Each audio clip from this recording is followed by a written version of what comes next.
Ayan, i-share lang natin tong Siargao experience. So, first time ko sa Siargao.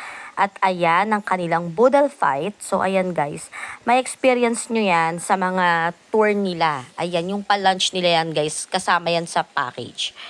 O, di ba? Then, nag-try ako nito na para siyang clam. Nasa shell din siya. Actually, yung lasa niya parang oyster. May tawag sila dyan, nakalimutan ko lang yung tawag. Nagpunta kami ng Siargao, May 1 to May 4, 2023. Ayan. Kasama ko ang aking grupo. O, diba? So, trinay ko yan. Hanggang isa lang yung kaya ko, guys. So, meron sila dito yung price niyan per piece. Merong 10, may 15, at saka may 20 pesos.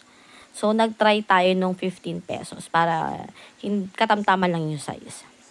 Tapos, eto naman yung kanilang lagoon. Dito, guys, nagda-dive. Ayan, dyan sila nagda-dive. So, nag-try ako eh. Actually, nakipila ako eh.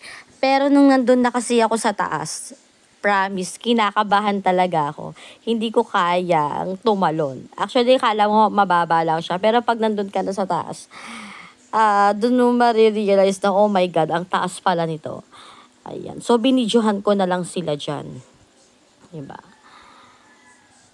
Hindi rin naman kasi ako marunong lumangoy. Isa pa, baka mamaya mali na naman yung pagtalon ko. Kaya hindi ko na sinubukan. Nagpicture lang talaga ako dyan. So guys, dito sa Siargao, sobrang ganda. Kasi bukod sa tahimik, walang pakialamanan yung mga tao. Hindi ka nila pakikialaman kahit na anong itsura mo, kahit na anong suot mo. Walang pakialamanan. So mas marami din dito, napakadaming foreigner dito. Ayan, yung mga nakita kong foreigner, usually mga taga-Europe sila, Poland, ganyan, France, bihira yung mga Korean, Japanese, ayan. May mga Chinese, talagang mga ilan-ilan, pero usually mga puti talaga from Europe. Oh. So ayan, na-meet ko yan sila doon kasi kinuha nila sa akin yung video na ni-record ko, ayan. Para daw mai-upload nila. Kinuhanan ko kasi sila dyan. Ang galing nila guys mag-dive. Ayan o. Yung mga grupo na yan, magkakaibigan na yan. So ayan, dahil tinanggal ko yung totoong boses dito bago ko kasi in-upload. Kaya ngayon, bino-voice record ko na lang. So para lang memories. Ayan nga pala guys yung mga kinain ko. Dito din guys, ang sarap nung Kermit's Pizza. The best. Sobrang haba ng pila. 2 oras kaming pumila para lang makakain ng Kermit's Pizza. Ayan, yung mga food na nakain ko sa Siargao. Ayan. O, diba?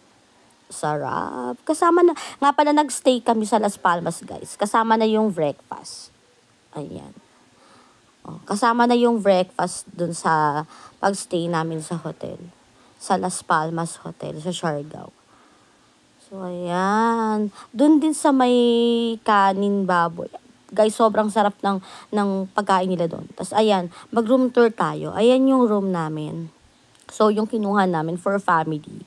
Dahil 5 kami, kaya yung pang family na lang yung kinuha namin para sama-sama na kami. Ayan. Ang ganda ng room nila, guys. O, diba? Ayan, pagpasok mo, ayan, meron siyang 6 na bed, pero 5 lang naman yung, bali 4 lang yung na-occupied. Yung 2 bakante. Oh. Ayan siya, guys. Tapos, 2 rin yung restroom. Yung isa toilet, yung isa shower. Tapos, meron ding lababo na 2. Ayan. So, ayan. Kaya, kahit pag marami kayo, bawa 6 kayo, pwede nyo gamitin. Hindi na kailangan mag-antayan para matapos yung isa. Ayan yung shower room. Ang ganda dito magstay, guys. Meron din silang pool dito. Tapos ito naman yung nag-tour din kami. Ayan. Nag-island hopping kami, guys. Ayan, nag-island hopping kami. Nakalimutan ko na yung mga pangalan ng pinuntahan namin. Pero makikita nyo naman yan doon.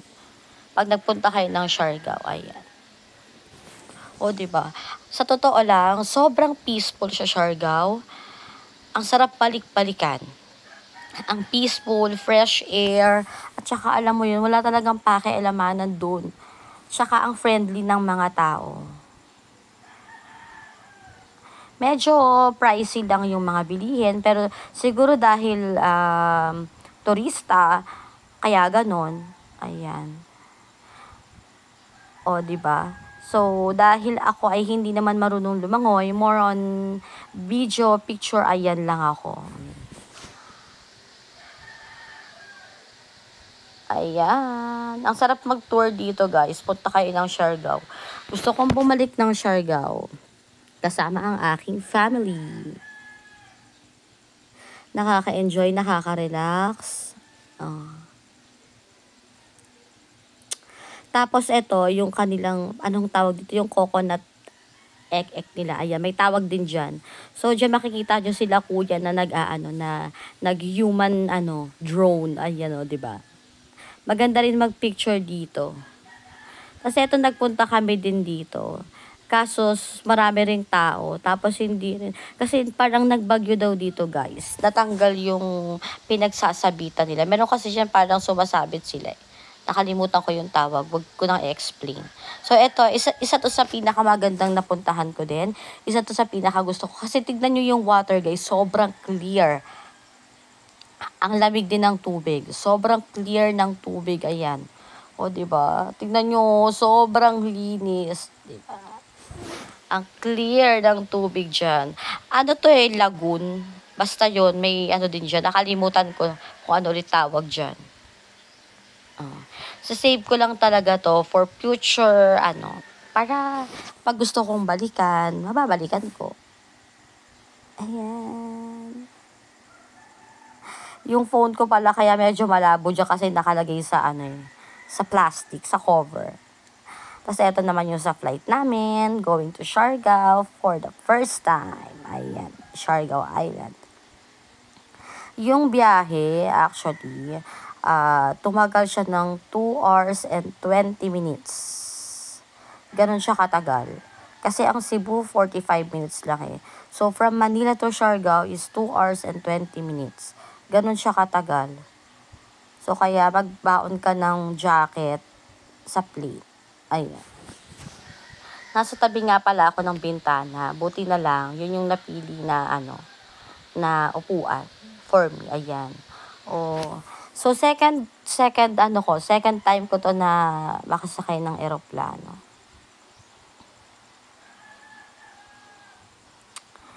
Sa Siargao, sobrang ganda, walang traffic, hindi polluted. Pwede din kayong mag-arkila. Actually, may naaarkilahan doon ng motor eh. Ay, pwede rin kayong mag-arkila ng motorcycle. Diba? Para makapunta kayo kung saan-saan. Mura lang din naman yung pamasahe. Parang meron silang 20 pesos pag malapit, pero per head yun.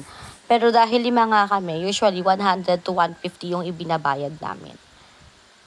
Pero mas masarap din namang maglakad-lakad sa Siargao.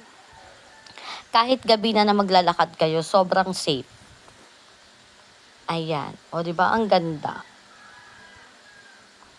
Sobrang excited talaga ako nito. Sana ipagkaloob ni Lord na makabalik pa ako ulit ng Siargao. With my family, syempre. Ayan. So, yung first time ko na nag-aeroplano sa Palawan. Sa Puerto Princesa, Palawan. Ayan. Then, this is my second time. Ayan. I love Siargao Island. Sobra. The best. Ang sarap bumalik. Ang sarap lang mag-reminisce. Diba? So, ayan. Sana makabalik pa ulit ng Siargao. Diba? Manifest natin yan. I-manifest natin. So, i-upload ko to sa YouTube para sa aking future, para alam mo yun, pag gusto mong balikan yung mga memories, pwede mong panoorin. Ayan na. So, pinabilis ko na lang yan, guys. Hindi ko rin naman kinunan yung buong na nasa flight. Hindi rin aabot. Baka malobat lang ako. So, putol-putol yung video. Tsaka, ko na lang yung mga video. Then, eto pala, yung sa Hermit's Pizza, ayan. Binidyo ko rin yung paggawa kung paano. Nakakatuwa, guys. Hindi sila talaga sa ano gumagawa. Yung, hindi ko alam kung ano tawag nila dyan. Pero oven din yan. Pero iba, ayan, no, parang, hindi siya oven eh. Hindi siya electric eh. Kasi gumagamit sila ng baga, ng uling ganun. Ayan. Sobrang sarap ng pizza nila, guys. Sobra. Kaya hindi na ako magtataka bakit pumila kami ng 2 hours mahigit para lang makakain ito. Ang sarap ng mga pagkain nila actually, hindi lang yung pizza. Pero pinaka-favorite ko yung Kermit's Pizza. Sobrang sarap niya. Sulit. Diba? Hindi talaga ikaw magsisisi kahit pumila ka ng napakatagal. At talagang ang daming tao dito, guys. Sobra. Napakaraming tao dito. Actually, dito sa Kermit's restaurant na to, pwede din siyang mag-inom. Pwede din kayo mag-chill, mag-inom. Kasi meron din silang alak. Nung time na to, nagpunta kami, meron silang free na tequila. As in, may palibre silang tequila. Shots, ayan. So, para sa lahat. O, diba? Galing nakakatuwang panoorin. Hindi ko alam kung anong meron sa pizza nila, bakit ang sarap. Meron nga dito yung iba nagte-take out sila talaga nito. Bumibili sila ng marami. Kung pwede lang siyang iuwi ng Manila eh. Diba? Ang sarap-sarap niya. Ayun